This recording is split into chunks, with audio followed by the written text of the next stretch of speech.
Bonjour et bienvenue dans une nouvelle série de tutoriels iDifuse pour réaliser vos premiers pas sur la plateforme. Dernier épisode de notre série de tutos pour réaliser vos premiers pas sur iDifuse. Nous allons aujourd'hui parler du suivi de vos performances.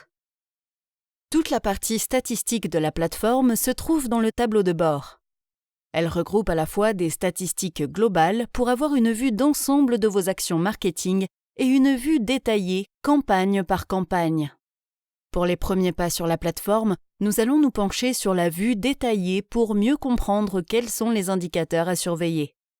Cliquez sur la campagne que vous souhaitez analyser.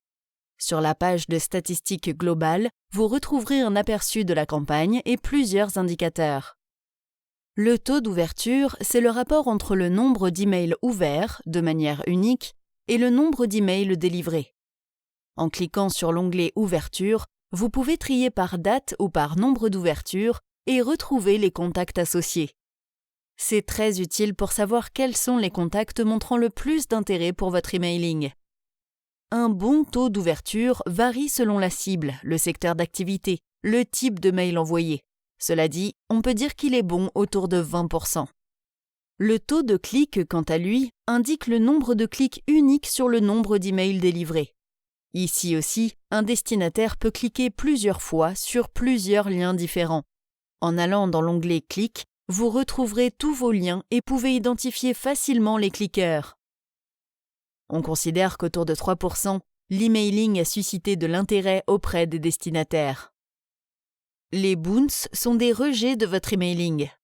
On estime un taux de bounce normal en dessous de 3-4%. Il faut différencier les hard bounce et les soft bounce. Les hard bounce sont des rejets permanents, adresse qui n'existe plus, erreur dans le nom de l'adresse.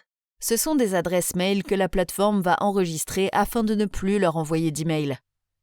Un fort taux de hard bounce peut être révélateur de mauvaise qualité de la base.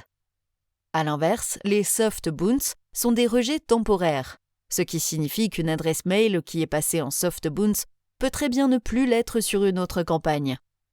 En règle générale, les soft bounce peuvent venir d'une boîte de réception pleine ou du contenu identifié comme spam. Vous retrouverez également les désinscriptions avec la raison de la désinscription et les plaintes.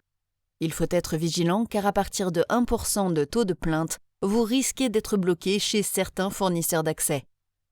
Enfin, vous retrouvez le pourcentage d'ouverture par type d'appareil, téléphone, tablette ou ordinateur, ainsi que le délai d'ouverture. Il s'agit du nombre d'heures écoulées entre le moment où le mail est délivré sur la boîte de réception du destinataire et le moment où il l'ouvre. Si le délai est élevé, il faut peut-être essayer une autre heure d'envoi. Il est possible de télécharger un rapport de performance au format Excel ou PDF afin de garder une trace de vos performances. Vous savez tout sur le suivi des performances d'une campagne emailing. Pour être au courant de la sortie de notre prochain tuto et recevoir nos dernières actualités, inscrivez-vous à la newsletter mensuelle. À très bientôt pour un nouveau tuto.